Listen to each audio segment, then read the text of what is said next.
औज़ुबिल्लाहिमिनश्शैतानिर्रजीम बिस्मिल्लाह। हमारा chapter number 10 का topic जो है वो स्टार्ट कर रहे हैं ऑफ डायनेमिक्स की एप्लीकेशंस।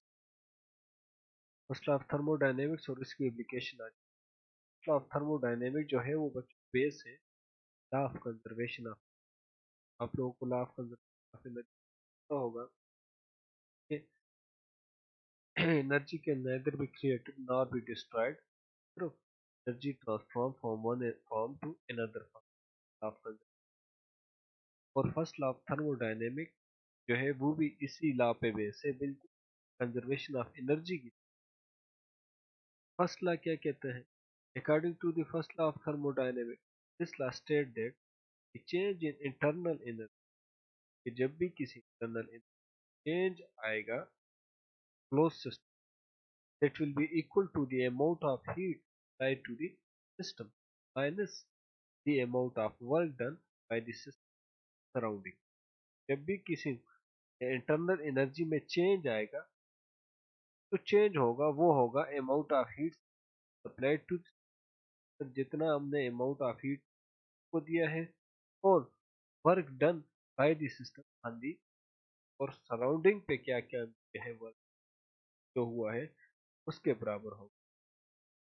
मतलब change in internal energy equal to amount of heat minus del W. ये इक्वेशन डेल क्यू इस तरफ गया तो प्लस डेल क्यू, और ये डेल, तो बच्चों मैथमेटिकली जो ये ला है change in internal plus work done. अब यहाँ पे डेल क्यू क्या है? ये जो हीट सप्लाई की है to this by this surrounding ने जो system, del U is the change in internal energy. जब भी किसी को आप हीट एनर्जी प्रोवाइड करोगे तो आपको पता है उसके मॉलिक्यूल है या उसके जो एटम्स है वो रेंडमली और वर्गुअसली मूव करना शुरू, एनर्जी चेंज आएगा। तो डेल यू है क्या है बच्चों? Is the change in internal energy of del W, it is the work done by the system, it is the work done by the system on the on the surrounded by on the surrounding। This is the first law of thermodynamics के जब भी internal energy में change आएगा that will be equal to amount of heat energy given to the system plus work done on the system, इसके बराबर होगा।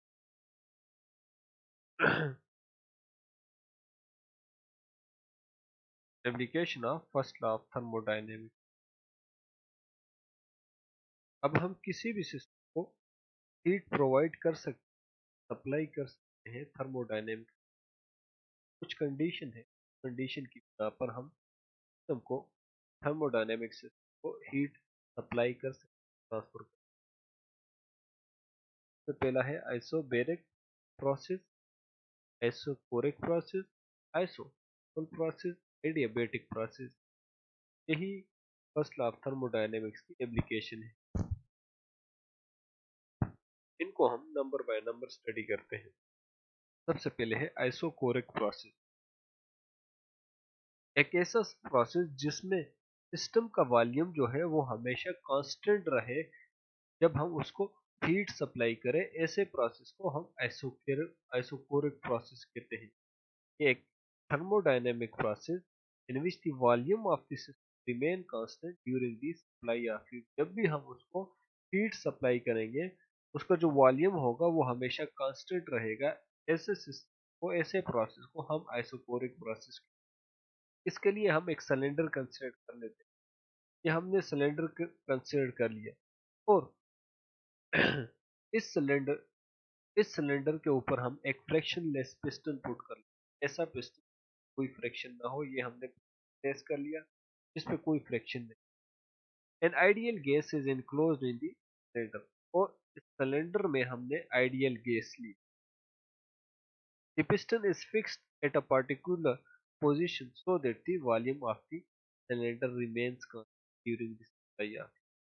अब देख लो बच्चों, ये हमने एक सिस्टम कंसिडर किया, उसके ऊपर हमने एक फिक्स पिस्टन लगा दिया, फ्रिक्शनलेस पिस्टन पर लगा लिया किसी खास पोजीशन। अब इसका वॉल्यूम लेट अस कंसीडर, ये इसका वॉल्यूम है जब हमने उसको हीट नहीं प्रोवाइड। अब देख लो बच्चों, हम उसको हीट प्रोवाइड कर रहे हैं लेकिन उसके वॉल्यूम में, गैस के वॉल्यूम में इंक्रीज नहीं आ रहा। होना तो ये चाहिए था कि जब हम उसको एनर्जी प्रोवाइड करें तो उसके वॉल्यूम में भी इंक्रीज आ जाए।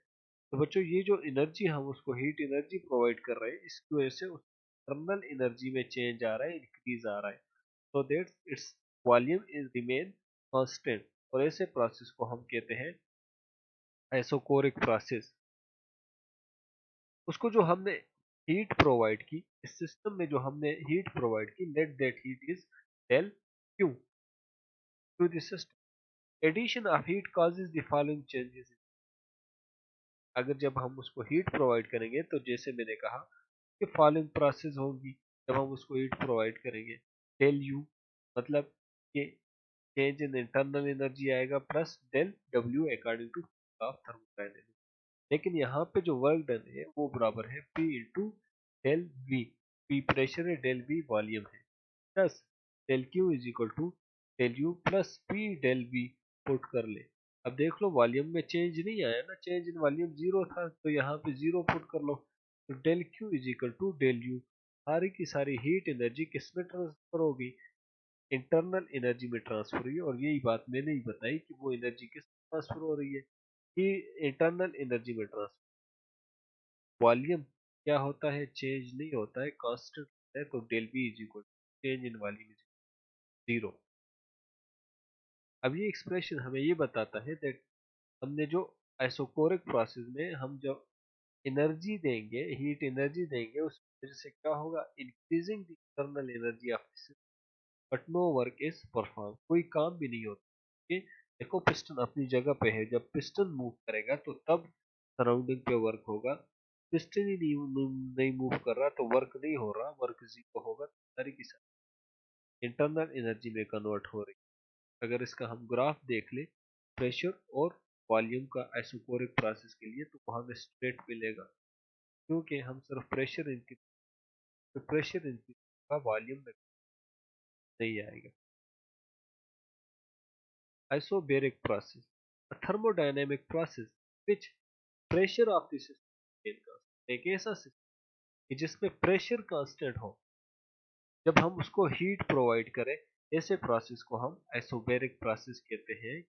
थर्मोडायनेमिक्स का एक ऐसा प्रोसेस जिसमें प्रेशर हमेशा, ऐसे प्रोसेस को हम आइसोबेरिक प्रोसेस कहते हैं जब हम उसको हीट प्रोवाइड कर ले। इसी तरह एक सिलेंडर कंसिडर कर ले और उसके ऊपर फ्रिक्शनलेस पिस्टन पुट कर ले। अब यहाँ पे जो पिस्टन होगा वो फ्री होगा टू मूव, फ्रीली मूव होगा।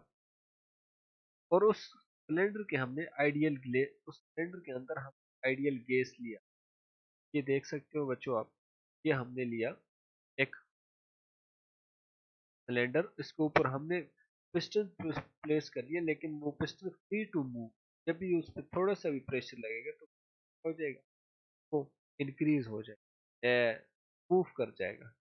अब देख लो शुरू में उसका वॉल्यूम क्या था, सेट उसका वॉल्यूम ये है जब हमने उसको हीट नहीं प्रोवाइड की। जब हम उसको हीट प्रोवाइड करेंगे आप देख सकते हैं वॉल्यूम में क्या आया, चेंज आया। उसके वॉल्यूम में कितना चेंज आया, लेट एच अमाउंट उसके वॉल्यूम में चेंज आया। लेकिन जितना प्रेशर पहले उस पिस्टन पे लग रहा था उतना ही प्रेशर बाद में भी उस पिस्टन पे लग रहा है। हीट के चेंज होने या हीट के ट्रांसफर होने, हीट एनर्जी के प्रेशर में कोई चेंज नहीं आया। ऐसे प्रोसेस को हम आइसोबेरिक प्रोसेस कहते हैं। इसी तरह इसके लिए इक्वेशन डिराइव कर ले according to first law, del Q is equal to del U plus del V. Work done P del W के बराबर है। अब यहाँ पे प्रेशर में कोई चेंज नहीं आया, आपको अब देख लिया प्रेशर में चेंज नहीं था लेकिन वॉल्यूम में चेंज था, V2 माइनस V1। चेंज वॉल्यूम में हम V2 माइनस, तो चेंज ड्यू टू हीट कितना आ जाएगा, del U plus P V2 माइनस V1। के लिए आप ग्राफ देख ले तो आपको ये स्ट्रेट ग्राफ मिलेगा। प्रेशर देख ले, प्रेशर क्या है, कांस्टेंट है, चेंज नहीं हो रहा।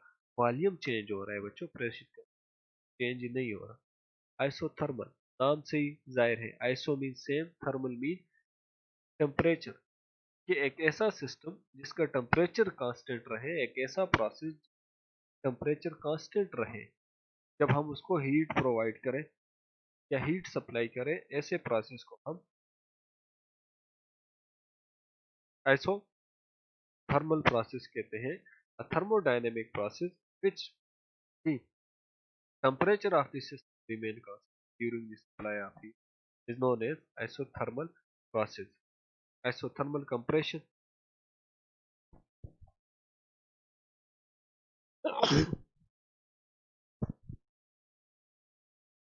Consider a cylinder of non conducting. एक सिलेंडर कंसिडर कर लेते हैं जिसके वॉल्स नॉन कंडक्टिंग हो।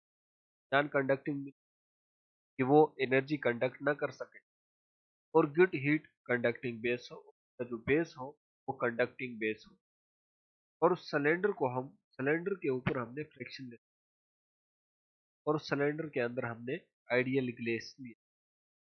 In the first stage pressure on the piston, पहले हमने प्रेशर इंक्रीज किया, and the cylinder is placed on a cold body due to the compression temperature of the increases, but at the same time del Q amount of heat is removed from the system and the temperature of the system is maintained। कहता है कि पहले stage में pressure हमने increase, जब भी आप किसी चीज पे प्रेशर इंक्रीज करते हो ऑब्वियसली टेम्परेचर भी इंक्रीज हो रही है, और जब हम उसका प्रेशर इंक्रीज कर रहे थे वो सिलेंडर की कोल्ड बॉडी पे था। अब कंप्रेशन की वजह से temperature of the system increase होगा, लेकिन उसी टाइम में del Q amount of heat is remove, जो हीट उसमें इंक्रीज आया वो क्या हो जाएगा, रिमूव हो जाएगा। कोल्ड बॉडी पे पड़ा है, जैसे ही उसका टेम्परेचर राइज होगा तो वो हीट ट्रांसफर होके कहाँ चली जाएगी, कोल्ड बॉडी में, और टेम्परेचर ऑफ द सिस्टम क्या होगा, वो कांस्टेंट रहेगा, चेंज नहीं होगा। तो del U Q is equal to del U plus del W. अब टेम्परेचर कांस्टेंट है, तो जब टेम्परेचर कांस्टेंट रहेगा तो इंटरनल एनर्जी में भी कोई चेंज नहीं आएगा, तो del U is equal to zero. As work is done on this, हमने पिस्टन पे प्रेशर अप्लाई किया तो वर्क सिस्टम पे हुआ, और डेल डब्ल्यू जब सिस्टम पे वर्क होता है तो नेगेटिव, डेल डब्ल्यू क्या हमने negative, del Q is equal minus del W, del U हमारे पास चेंज इन जीरो था। आइसोथर्मल एक्सपेंशन कंप्रेशन तो हमें पता है जब सिकुड़ती है, एक्सपेंशन जब चीजें एक्सपेंड होने शुरू हो जाती है। एक और सिचुएशन लेते हैं, अगर एक सिलेंडर ले लेते हैं और उसको हम हार्ड बॉडी पे प्लेस करते हैं, और जो सिस्टम है उस पर प्रेशर पहले हमने इंक्रीज किया, अब डिक्रीज कर, अब एक्सपेंशन की वजह से उसका टेम्परेचर डिक्रीज होने शुरू हो जाएगा, लेकिन उसी टाइम अगर हम उसको हीट प्रोवाइड कर लें हार्ड बॉडी से तो उसका टेम्परेचर क्या होने शुरू हो जाएगा, अगेन मेंटेन हो जाएगा, कांस्टेंट रहेगा। के बच्चों देख लो इंटरनल एनर्जी में फिर क्या हो गया, जीरो हो गया। अब पिस्टन हम क्या कर रहे हैं, ऊपर की तरफ खोल रहे हैं, जब पिस्टन ऊपर की तरफ मूव करेगा तो वो पे वर्क करेगा, डेल डब्ल्यू को हम पॉजिटिव लेंगे, डेल क्यू किसके बराबर होगा, del W the work done is by the system, then W is positive. ये देख सकते हो आप आइसोथर्मल कंडीशन, प्रेशर और वॉल्यूम के चेंज, प्रेशर भी चेंज हो रहा है, वॉल्यूम भी चेंज, क्या रहेगा, constant. Last one is adiabatic process, thermodynamics process जिसमें ना हीट ट्रांसफर हो सके सिस्टम को, नो हीट ट्रांसफर इनटू और आउट ऑफ, ना सिस्टम हीट ले ना दे, इस system को हम एडियाबैटिक सिस्टम कहते हैं, और ऐसे प्रोसेस को एडियाबैटिक प्रोसेस कहते हैं। ना सिस्टम हीट हीट इन हो ना आउट हो, प्रोसेस को हम एडियाबैटिक प्रोसेस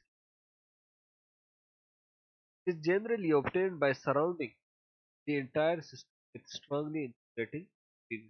ये कैसा होगा कि हम वही सॉलिड सिलेंडर कंसीडर कर लेते हैं कि जो वॉल्स है सराउंडिंग के, जो वॉल्स है, उसका जो पिस्टन है या उसका जो बेस है, उन सबको हम क्या बना लेते हैं, इंसुलेटिंग मटेरियल से बना लेते हैं, ताकि ना कोई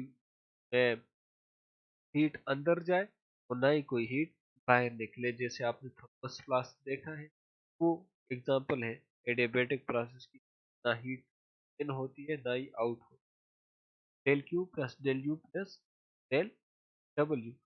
हीट हीट नहीं चेंज हो, हीट में चेंज नहीं आ रहा, हम ना हीट दे रहे ना दे रहे, there is no heat transfer or out of this. तो डेल क्यू कितना हो जाएगा, जीरो हो जाएगा। Del W is minus W. अब यहाँ पे कुछ पॉइंट्स है कि del U is the change in internal energy और del W is the work done by the system for the possible outcome. हमारे पास दो पॉसिबल आउटकम आ सकते हैं। A system that expands under adiabatic condition दस पॉजिटिव। जब वो एक्सपेंड होगा तो वो सराउंडिंग पे वर्क करेगा, तो हम पॉजिटिव लेंगे, तो द इंटरनल एनर्जी क्या होगी, डिक्रीज होगी। when the system that contracts, जो contracts होगा एडियाबैटिक कंडीशन में, वो नेगेटिव वर्क करेगा क्योंकि काम सिस्टम पे हो रहा है और उसकी इंटरनल एनर्जी इंक्रीज हो रही है। बच्चों ये थे फर्स्ट लॉ ऑफ थर्मोडायनेमिक और उसकी एप्लीकेशन। इंशाल्लाह सी यू नेक्स्ट लेक्चर। तब तक के लिए अल्लाह हाफिज।